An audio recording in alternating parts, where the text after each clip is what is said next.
শিরিন, তুমি কি করছো? আমি আমার বন্ধুদের খাবার বলে আমি রান্না করছি। তোমার বন্ধুদের খাবার বলে রান্না করছো? তোমার বন্ধুরা কই এসেছে? হ্যাঁ, এটা বন্ধুটা এসেছে, রান্না করে দেবে, এতে দেবো। বাবা, বন্ধুরা কিসে করে এসেছে গো? ওই গাড়ি করে, সাইকেল করে এসেছে, ও গাড়ি করে এসেছে, ও ট্রেনে করে এসেছে, ও ছোটে গাড়ি করে খুব সুন্দর বলেছে। ও, তোমার এই বন্ধুগুলো তো বেশ বড়লোক দেখছি। একজন বাইকে করে এসেছে,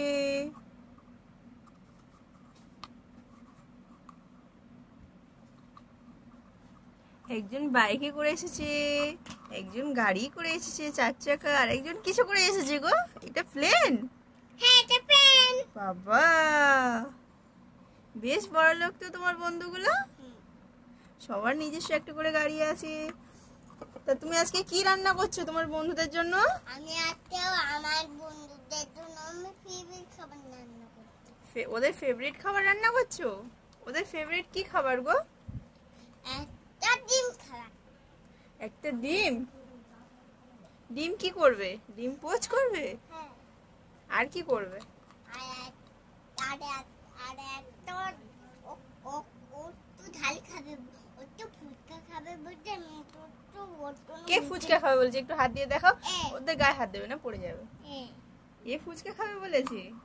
ও, ফুচকা খাওয়া হয়েছে, ফুচকা খেতে এবারে ওর বাচ্চা এবারে ওর দেখতে করে দেবো, ওতে করে ফুচকা দেবে? হ্যাঁ, এবারে ওকে ভাত দেবো, বুকে ভাত দিয়ে ও খাচ্ছে, এবারে ওকে মাটন দিব। শিরিন, আচ্ছা তোমার এই বন্ধুগুলো কোথা থেকে এসেছে গো? এই বন্ধুরা কোথা থেকে এসেছে? এই বন্ধুটা এই যে বাইকে করে এসেছে, সে আমার বাড়ি আর মূল্য পাড়া থেকে এসেছে, আর এবারে ও আচ্ছা এ কোথা থেকে এসেছে? এই যে সাদা মতো পরীর মতো দেখতে, এই যে 4 চাকা নিয়ে এসেছে, ইনি কোথা থেকে এসেছে? ইনি শিমুলতলা থেকে এসেছে। ও শিমুলতলা থেকে এসেছে। আর এই যে ম্যাডামটা দেখছি নিজের জেট প্লেন নিয়ে এসেছে, এ কোথা থেকে এসেছে? প্লেনে করে এসেছে তো মনে হচ্ছে, অনেক দূর থেকে এসেছে, বিদেশ থেকে এসেছে। হ্যাঁ, ও বিদেশ থেকে এসেছে। বাহ, সিনের একটা বিদেশি বন্ধু আছে, জানতাম না তো। তোমার রান্না কি হয়ে গিয়েছে? তা বন্ধুদেরকে বসতে বলো।